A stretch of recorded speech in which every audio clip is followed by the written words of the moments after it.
एक विशाल राज्य में अपने सिंहासन पर बैठा रहता, दोनों ओर दासियां खड़े रहती हैं। उसी समय दरबार के एक कोने में रखी टेबल पर ताजे लाल सेबों की एक थाली सजी हुई थी। एक नन्ही सी बच्ची धीरे धीरे मासूमियत से एक एक करके सारे सेब नीचे उतारने लगी। उसकी आंखों में भूख साफ झलक रही थी। कुछ देर बाद राजा ने हाथ बढ़ाकर सेब लेने की कोशिश की, पर थाली खाली थी। राजा चौंक कर बोले, अरे यहाँ रखे सेब कहाँ गए? पास खड़ी एक दासी मुस्कुराने लगी। राजा स्वयं उठकर टेबल के पास गए। नीचे देखा तो वही छोटी बच्ची बैठी थी, खा रही थी। राजा का दिल पिघल गया। उन्होंने प्यार से बच्ची से कहता है, बेटी तुमने सेब क्यों लिए? बच्ची मासूम आवाज में बोली, मुझे बहुत जोर की भूख लगी थी। राजा ने उसकी आंखों में सच्चाई देखी। उन्होंने आदेश दिया कि बच्ची को भरपेट भोजन दिया जाए। कुछ बाद अचानक राजकुमार की तबीयत बहुत बिगड़ गई। महल में हड़कंप मच गया। वैद्य और सैनिक दौड़ते हुए राजकुमार के पास पहुंचे। मंत्री घबराए हुए राजकुमार का हाथ पकड़कर उसकी हालत देखने लगे। जैसे ही उन्होंने राजकुमार की नब्ज महसूस की, उनका चेहरा उतर गया। बीमारी गंभीर थी। पूरा राज्य चिंता में डूब गया। तभी अचानक एक अद्भुत घटना घटी।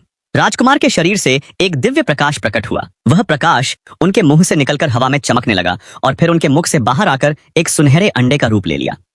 पूरा कक्ष उस चमक से जगमगा उठा। सभी स्तब्ध थे। कुछ ही क्षणों में वह सुनहरा अंडा धीरे धीरे टूटने लगा और उसमें से एक प्यारी तेजस्वी बालिका प्रकट हुई। उसकी आंखों में असाधारण चमक थी, धारण रखी। राजकुमार उस चमत्कार को देख भावुक हो गए। राजकुमार ने उठकर उस बालिका के पास कदम बढ़ाए। उन्होंने सैनिकों और दरबारियों की ओर देखकर दृढ़ स्वर में कहा, आज से यह बालिका ही इस राज्य की एकमात्र वारिस होगी। इसमें दिव्य आशीर्वाद है। यही हमारे राज्य का भविष्य है। दरबार में सन्नाटा छा गया। फिर एक एक कर सभी सैनिक और दरबारी झुक गए। राज्य की नई वारिस को झुककर प्रणाम करते हैं। वीडियो का दूसरा भाग देखने के लिए लाइक करें, चैनल को सब्सक्राइब करें।